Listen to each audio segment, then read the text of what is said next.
Hello दोस्तों, कैसे आप लोग? उम्मीद करता हूँ आप लोग अच्छे होंगे। यहाँ पर आप मेरे पास दो चीज़ें देख रहे होंगे। एक अपने पास हार्ड डिस्क है और एक एसएसडी है। पहले स्टोरेज के लिए हार्ड डिस्क का इस्तेमाल होता था, अभी भी होता है इसका इस्तेमाल। और फिर जो टेक्नोलॉजी आई वो आई एसएसडी की। एसएसडी की जो परफॉर्मेंस होती है वो बहुत फास्ट होती है हार्ड डिस्क के मुकाबले।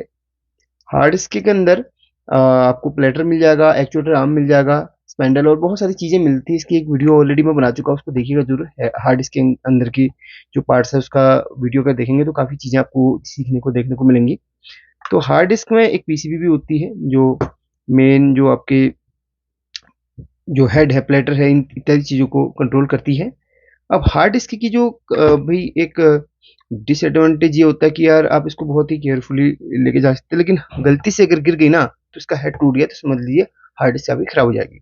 हालांकि इसका डाटा रिकवर किया जा सकता है इसको रिपेयर वगैरह करवा के, लेकिन जो एसएसडी है इसके मुकाबले कहीं बेहतर होती है, लेकिन खतरा इसमें भी होता है।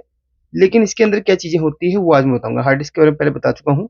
तो एसएसडी की जो क्या पर होगा, हमारे पास एसएसडी है 240 जीबी की एसएसडी है, कंपनी कोई सी भी हो सकती है। तो देखिए आज सिर्फ हम इस पे बात करेंगे, इसके अंदर चीज़ों के बारे में, क्या ये रिपेयर हो सकता है इसके बारे में बात करेंगे। काफ़ी लोगों का सवाल होता है कि क्या हम एसएसडी को रिपेयर कर सकते हैं।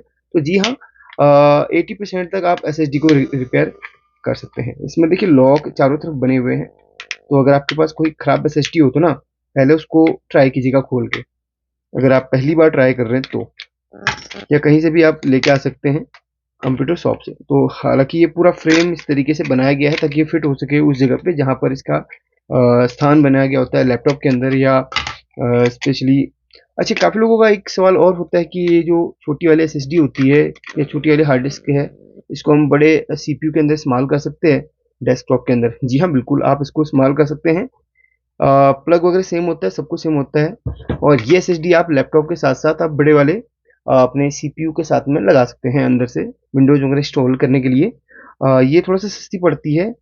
जो दूसरी एसएसडी आती है वो कॉस्टली होती है, ठीक है। एनवीएमई जो एसएसडी होती है वो थोड़ा सा कॉस्टली होती है। तो आप विंडोज वगैरह इंस्टॉलेशन के लिए अगर आपके पास बजट कम है तो इस एसएसडी का इस्तेमाल कर सकते हैं। तो वो 2.5 इंच वाली ये छोटी वाली होती है, इसका इस्तेमाल आप कर सकते हैं अगर आपके पास उतना बजट नहीं है तो। अब देखिए साइज इसमें अलग अलग हो सकता है। तो इसमें देखिए ये इसमें जो है कुछ पार्ट अच्छे, इसमें स्टोरेज आप बढ़ा भी सकते हैं क्योंकि इसका एक अलग से यहाँ पर दिया गया है। तो इसमें देखिए क्या क्या चीज़ें दी गई हैं मैं यहाँ पर बताऊंगा, और क्या ये रिपेयर हो सकता है उस बारे में थोड़ा सा हम इसमें डिस्कस करेंगे। तो देखिए इसमें ये तो आपका कनेक्टर है जिसमें आपका साटा कनेक्टर जिसको बोलते हैं ये है, और मेन पावर का आपका इसमें लग जाता है। तो इसमें कुछ छोटे छोटे कंपोनेंट्स दिए गए जैसे कि आपका कॉइल कॉइल है। इसमें देखिए कुछ और कंपोनेंट, जैसे आप इलेक्ट्रॉनिक्स के हैं तो आपको बहुत अच्छी तरीके से जानकारी होंगी। ये कॉइल है, ये कैपेसिटर्स पीएफ वगैरह हैं जो येलो कलर के आपको दिख रहे हैं। पीएफ और कैपेसिटर एक ही होते हैं। कम वैल्यू के पीएफ होते हैं, ज़्यादा वैल्यू के माइक्रोफेरेड वाले कैपेसिटर्स होते एक ही है, ठीक है।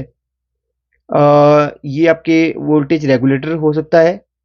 ज़्यादातर केसेस में यहाँ पर इनका इस्तेमाल वोल्टेज को रेगुलेट करने के लिए किया गया है। तो अगर हम डाटा शीट वगैरह इसकी कहीं मिलती है तो देखेंगे तो ये वोल्टेज रेगुलेटर ही होते हैं। कहीं पर 1.5 वोल्ट या 1.3 वोल्ट की ज़रूरत पड़ रही है, कहीं पर 5 पॉइंट कुछ की ज़रूरत पड़ रही है, कहीं पर 3.3 वोल्ट की ज़रूरत पड़ रही है। तो ये रेगुलेटर से अलग अलग वोल्टेज बनाकर इन आईसीज को देते हैं, क्योंकि इन आईसीज एक फिक्स वोल्टेज पे काम करती है। तो ये रेगुलेटर्स यहाँ पर इस्तेमाल किए जाते हैं। और यहाँ पर ये आप, जैसे कि मैंने आपको बहुत बार बताया, ये शंट रेजिस्टर है, ये रेगुलेटर है, ये कॉइल है। ये कॉइल की पहचान है कि अगर आप इसको चेक करोगे तो कंटिन्यूटी में बीप मारेगा। ये कैपेसिटर्स हैं, ये छोटी सी आईसी दी गई है। ये आईसी अब क्या काम करती है ये तो फिर सर्च करने पर पता चलेगा। तो ये आईसी है मेन, ये आईसी है। अच्छा, ये एक कंट्रोलर आईसी है। ज़्यादातर केस में यहाँ पर एक रैम भी लगी होती है, और वैसे कंट्रोलर या रैम कुछ भी हो सकती है, सर्च करके देख लेंगे, ठीक है। और ये इसकी एन एंड फ्लैश मेमोरी है। तो सारा डाटा आपका इसके अंदर होता है। जितना भी डाटा एसएसडी के अंदर है, जो फोटोज है, वीडियोज हैं जो है, वो इसके अंदर है। इसकी आप मेमोरी को बढ़ा सकते हैं इसमें एक्स्ट्रा एक एनएनडी फ्लैश लगा के।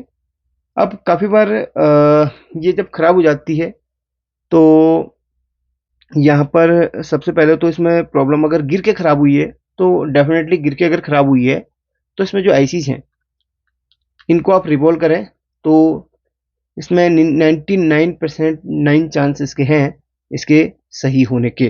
गिर के ख़राब होने वाले केस में ज़्यादातर आपकी आईसी जो बॉल है वो टूट जाती हैं। जैसे मोबाइल के अंदर जो आईसीज लगी होती है वही आईसी इसके अंदर लगी हुई हैं। हालांकि आईसी अलग अलग कामों के लिए यहाँ पर अलग नंबर की हो सकती हैं। मैं ये तो नहीं कहूँगा कि सेम मोबाइल की आईसी इसके अंदर है, लेकिन हाँ ये रिवॉल्विंग वाली आईसी है, तो इनको रिवॉल्व करके अगर आप मोबाइल वगैरह रिवॉल्विंग का काम करते हैं तो इनको रिवॉल्व करके ट्राई कर सकते हैं। तो ये हो सकता है रिवॉल्व करके काम चल जाए, आपका बन जाए। और अगर चलते चलते खराब हो गई है, हो सकता है जिसको नैंड फ्लैश है ये करप्ट हो गई हो, ऐसे केस में आप इसको रीप्रोग्राम कर सकते हैं। इसके प्रोग्रामर्स बहुत सारे आते हैं, यूनिवर्सल प्रोग्रामर है जिसे एनएनडी फ्लैश को प्रोग्राम किया जाता है या उसको रिपेयर किया जाता है। ठीक है, अगर मोबाइल रिपेयरिंग वाले होंगे उनके पास इजी टैग वगैरह होते हैं, उनसे भी नैंड फ्लैश को रिपेयर किया जाता है। और ये ऐसी भी काफ़ी बार ख़राब होती है, तो सेम आईसी आप इसमें डाल सकते हैं। कंट्रोलर आईसी है, नैंड फ्लैश तो सेम डालने के बाद प्रोग्राम करना पड़ सकता है, तो कंट्रोलर आपको यहाँ पर इसमें अगर कंट्रोलर या रैम है तो सेम नंबर के आप डालें। तो अगर ये आईसी ख़राब है, आईसी जब ख़राब होती है तो उसके आसपास के कुछ कंपोनेंट्स जैसे कैपेसिटर्स हैं ये शॉर्टिंग मारने लगते हैं, तो ऐसे पता चल जाता है कि अपनी आईसी ये ख़राब है। अगर शॉर्ट कोई कैपेसिटर नहीं दिखा रहा तो आईसी चेंज करने के बाद ही कंफर्म हो सकता है। अब मैं ये नहीं कहूँगा कि आप यहाँ पर आईसी ही खराब है, ठीक है, कुछ केसेस में। अब आगे अगर इंटरेस्ट है आप रखते हैं तो मैं ज़रूर इसका वीडियोस बनाऊंगा रिपेयरिंग वगैरह। आज सिर्फ एक छोटा सा गाइडेंस आपको दे रहा हूँ, ठीक है। अब यहाँ पर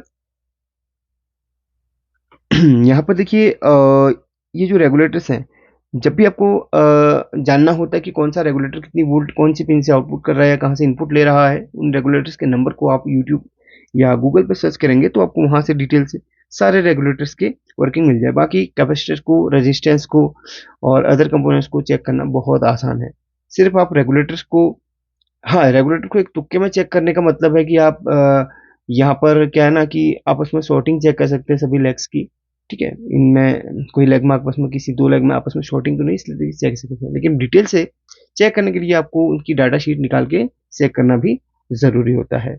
तो हार्ड डिस्क के मुकाबले एसएसडी को रिपेयर करना वैसे आसान ही है, क्योंकि इसमें एक सर्किट है और सर्किट में जो कंपोनेंट्स अगर आप इनकी जानकारी रखते हैं तो रिपेयर करने में कोई इसमें कोई वो बड़ी बात नहीं है। हाँ, अगर इसमें प्रोग्रामिंग फॉल्ट आता है तो अगर आपको प्रोग्रामिंग आती है, इसके रिपेयरिंग से रिलेटेड प्रोग्रामिंग जो होती है अगर वो आपको आती है तो आप इसको रिप्रोग्राम करके रिपेयर कर सकते हैं। अगर प्रोग्राम का फॉल्ट है तो नॉर्मली हार्डवेयर का फॉल्ट है, कहाँ पे वोल्टेज नहीं बन रही प्रॉपर, कोई वोल्टेज नहीं दे रहा, कोई आईसी पे वोल्टेज नहीं पहुंच पा रही है, तो इस केस में आप आईसीज की जानकारी लेके उसको ट्रैकिंग ट्रेसिंग वगैरह करके रिपेयर कर सकते हैं।